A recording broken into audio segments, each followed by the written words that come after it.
estudiantes del primer año. Soy la profesora Karina Poveda. En este momento les vengo a hablar sobre lo que es el relieve terrestre. Bueno, lo primero que hay que estudiar un poco es sobre la geomorfología. La geomorfología es simplemente la rama de una rama de los saberes de la geografía que se encarga del estudio de lo que es el relieve. ¿Y qué es el relieve? El relieve es simplemente las diferentes formas, alturas y pendientes que se encuentran en la superficie terrestre. Aquí podemos observar diferentes tipos de relieve, ya sean montañas, ya sean llanuras, ya sean mesetas, o también tenemos un relieve desde el punto de vista oceánico.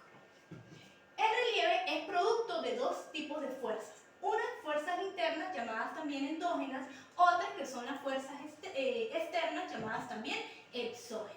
Las fuerzas internas se producen, como su palabra lo dice, en el interior del planeta terrestre. ¿Producto de qué? Producto del movimiento de las placas tectónicas.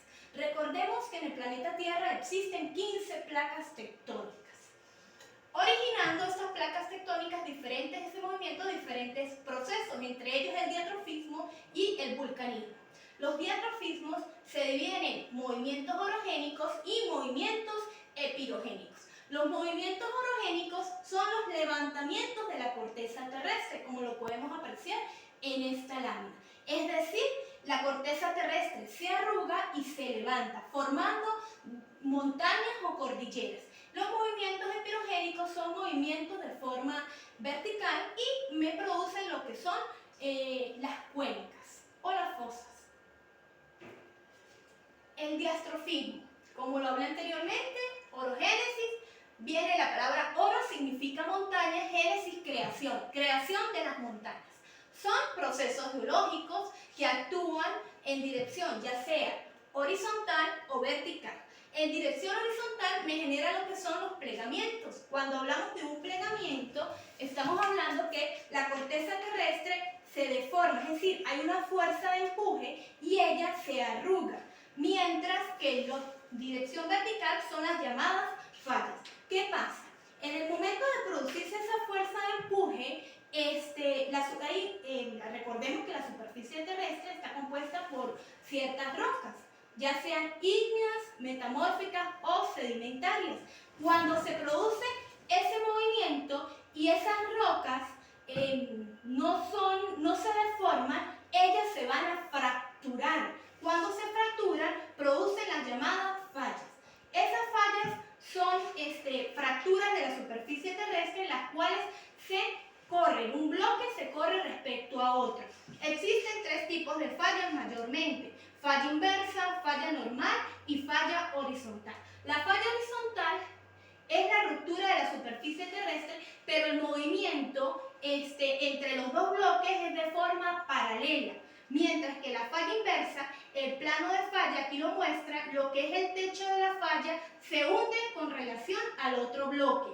A esto se le llama levantamiento, se le llama horst, y al hundimiento se le llama graben. En el tipo de falla inversa ocurre totalmente distinto a la falla normal. En este caso, lo que es el techo se va a levantar y la otra parte del bloque se va a hundir. En cuanto al horizontal, a la dirección horizontal, estábamos hablando de plegamientos. Existen tres tipos de plegamientos: pliegue monoclinal o de rodilla. Como aquí lo podemos observar, tiene forma de una rodilla, cual va hacia un lado, va dibujándose hacia un lado. Aquí podemos observar, estos serían los flancos del pliegue y esto sería la cima. Aquí tenemos un pliegue simétrico totalmente, los flancos del pliegue totalmente recto y aquí tenemos un pliegue totalmente acostado. La litósfera se fragmenta en diferentes placas tectónicas. Recordemos que esas placas tectónicas se están moviendo constantemente. Allí podemos observar que son 15 placas tectónicas.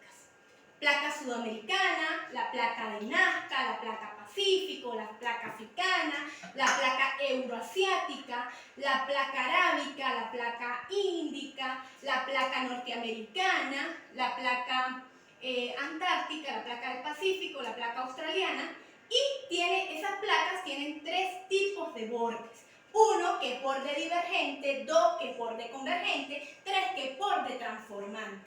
El borde divergente es el borde que construye relieves, es decir, aquí en ambos lados hay una separación entre esas placas, ellas se separan y producen lo que son las dorsales oceánicas.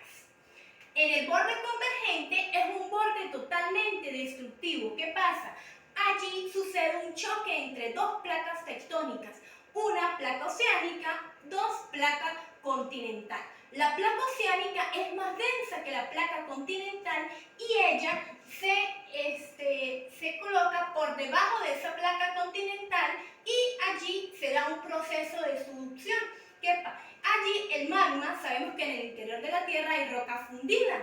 Por medio de esa abertura, de ese proceso de subducción, esa roca fundida se moviliza hasta la superficie.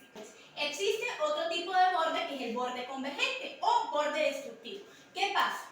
Aquí podemos observar que está la placa oceánica y una placa continental. La placa oceánica es mucho más densa que la placa continental.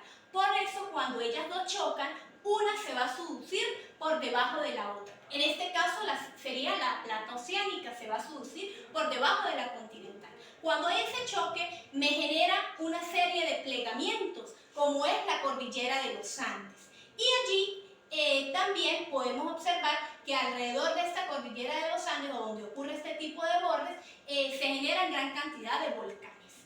El borde transformante son dos placas las cuales se están movilizando de forma lateral. Esto ocurre como o origina una serie de fallas como lo es la falla de San Andrés en los Estados Unidos. Aquí podemos observar también que existen varias hipótesis que me explican lo que es las placas tectónicas. Una de ellas es la hipótesis de la deriva continental propuesta por el señor Albert Wegener. Él es un alemán para los años 1910 y 1920. Él decía que el continente, todos los continentes se encontraban unidos en un supercontinente llamado Pangea, pero que a partir de los 200 millones de años en el Pérmico se empezaron a movilizar unos con respecto a otros.